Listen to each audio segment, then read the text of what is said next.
Alright, let's have a little talk. I just was surfing around on the internet and whatnot. So, bit tired. I didn't actually go and get any sleep. So, this is the program I was talking about. Remote desktop connection. Like I said, I put remote desktop. It should have came up. It didn't come up. Where's this computer? Mainly your computer's name. Easy to find, but I also tell people not to um, keep it as the original one. Username, you put your username in. Connection settings, you can save your settings to something else. It's not required to do that. Yeah, I did drop my phone the other time. Choose the size of your remote desktop. Drag the slide all the way to the right. Unknown computer Choose found. full screen. You can change your screen size if you want. The other thing I was talking about, and this is not going to look like anything virtual because I didn't get it set up. And I don't know if I want to because I got a few people that are mimicking off a few things, but this is the one.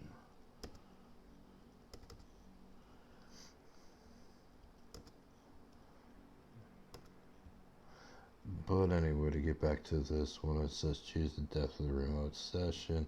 This is mainly how bright the screen is. And that's just how large the screen is. Display the connection bar when I use the full screen. In case you have another actual monitor. That's also what that can be. Local resource, configure remote audio settings. If you don't configure some of these, you won't have a keyboard. Like I said, I'm on a laptop right now, so the keyboard is always connected. Local device resources, you can put your printer on. You can take actually both of these off. It still works after that. So if it doesn't, just go back in and click printer only and whatnot. It says this devices that I plug in later. You can add devices. You can minus devices. You can allow them to have more access. This is not the queue process. Okay, for accessing the internet. This is for yourself. It says smart cards, mainly cell phones.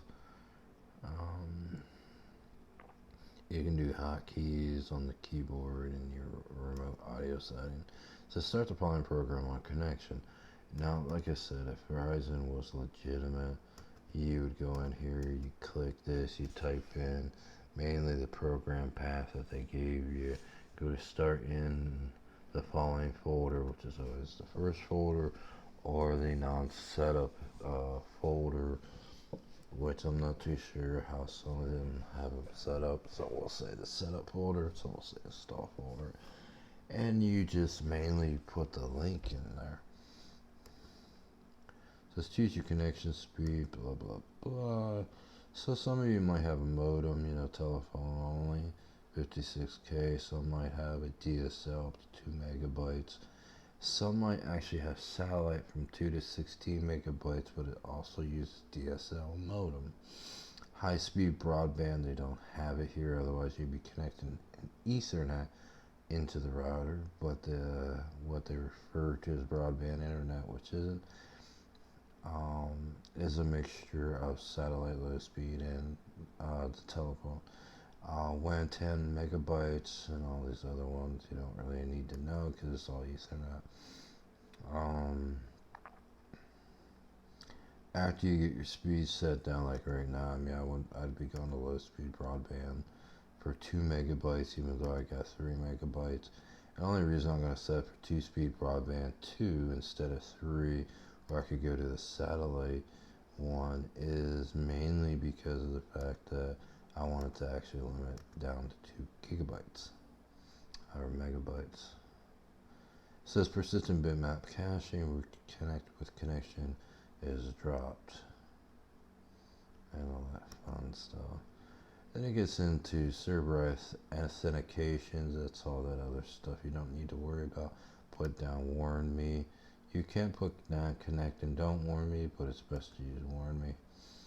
Uh, then it goes automatically detect RD gateway server. You can do that, or you can do it direct into the server this way. And plus server name, login method, ask for a password instead of a smart card. Most asks for the NTLM instead of the smart card. Except for cell phones. Bypass RD gateway server local addresses. You don't really want to bypass the server login authentication. This is where Verizon and some of these other ones get messed up. Is there's two parts of RD gateway authentication. There's your guest and then there's your admin. You want them on guest, not admin. You can also set up additionals and whatnot. And this is how you would set up an additional. One, let me get the cord out of the way. Is you would open technically create a new virtual machine. It's going to ask you to technically reinstall the whole OS. You're not going to reinstall the whole OS, install it to a disk, or install this image file from ISO, etc., etc. You won't be able to see the rest of this because it's not going to let me past it. But the interesting fact of it is once you go through the steps, you're going to install Crosslink and then bridge by Crosslink. You're not going to bridge by bridging. And you get into that. Once you get all that set up in the server and whatnot, then you're ready to go. You can do all that fun stuff that some people don't know. And what people will normally do is go to something like this and do a login session on your computer. Okay, so I believe I got everything downloaded here, so I'm actually gonna sign out here on this one. That's done. But anyway, I'm gonna some may use a virtual machine desktop. Not required, but you can also turn where it says upgrade virtual machine desktop, you can also turn a desktop into a clientele program with a few clicks and a few add-ons. And you can also get the VM workstation, which is different than the client program, to actually set up on the computer from a remote location instead of sending a technician out to actually do the work.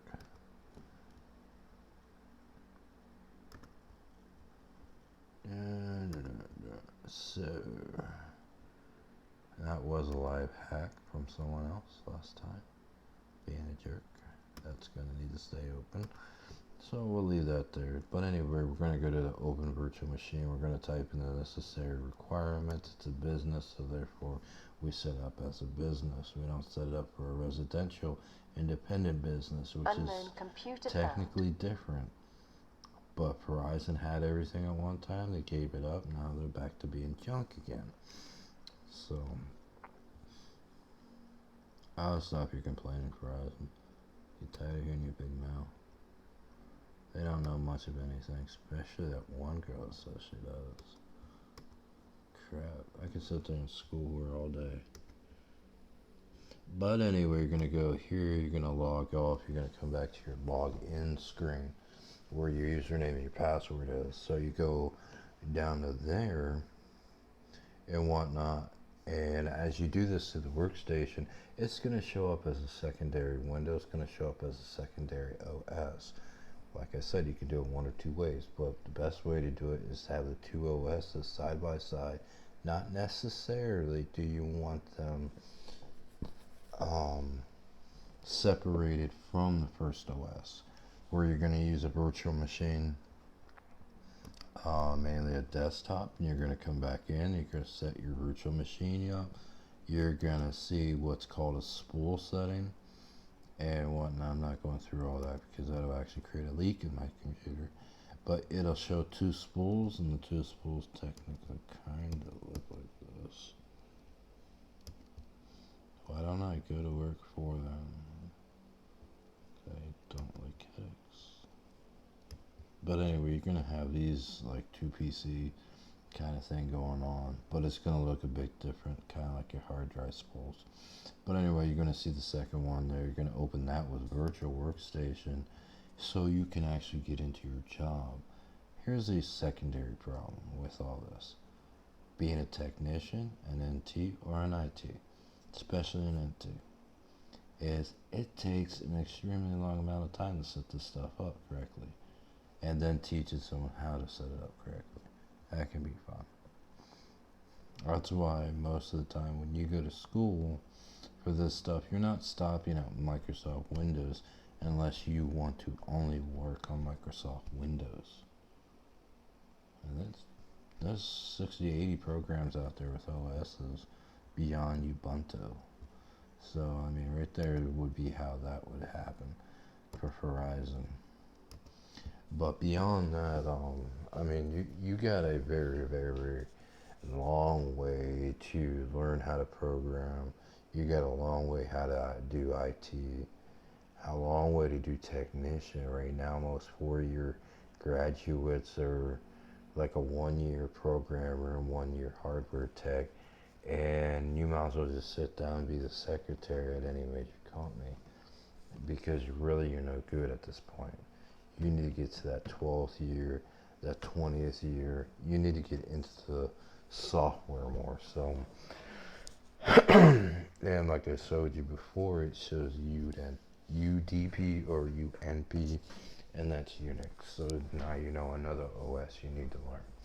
That's roughly about 50 years to 60 years minimal. So, with all this said, you're not doing something easy. You're doing something hard, very expensive, and by the time you probably end up passing away, you'll still be studying for it. It can be up to 2,000 years roughly to get a full diploma.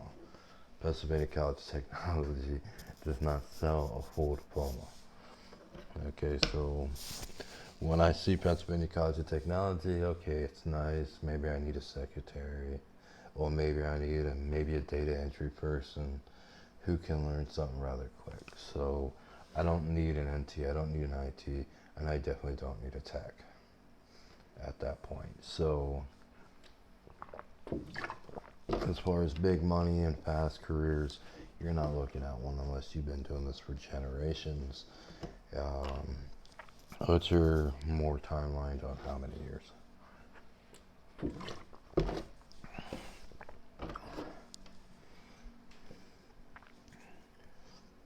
Textron, they're all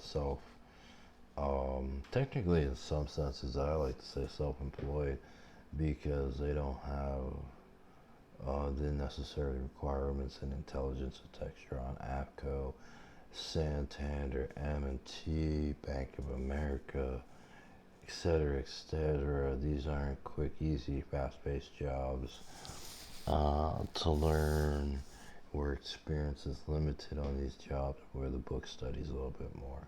And like I said, if you look down the web page I have, you can actually find on Google Plus an actual website that actually will teach you the correct way to learn some of this stuff.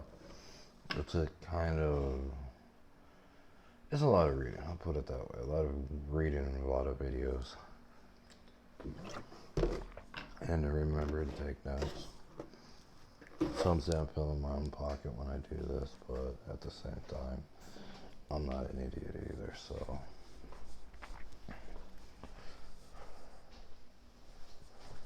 As far as Microsoft, how much is it worth? Once again, between who's the CEO and whatnot, I wouldn't sell it more than $80.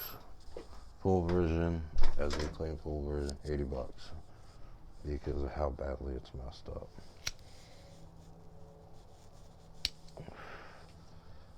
Me, if I was going to run a business, whether it would be Nike, Sony, Dell, I would have offline computers instead of online. So, excuse me.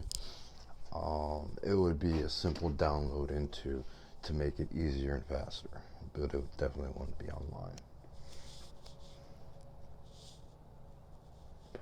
And the computer that is online doesn't have all the billing, pricing, all that interesting stuff. It would just have a secondary copy of it.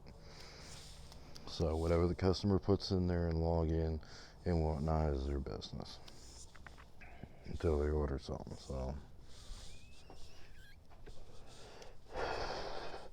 So anyway, with all that said, and like I said, I can go on for another 50 days talking about this stuff.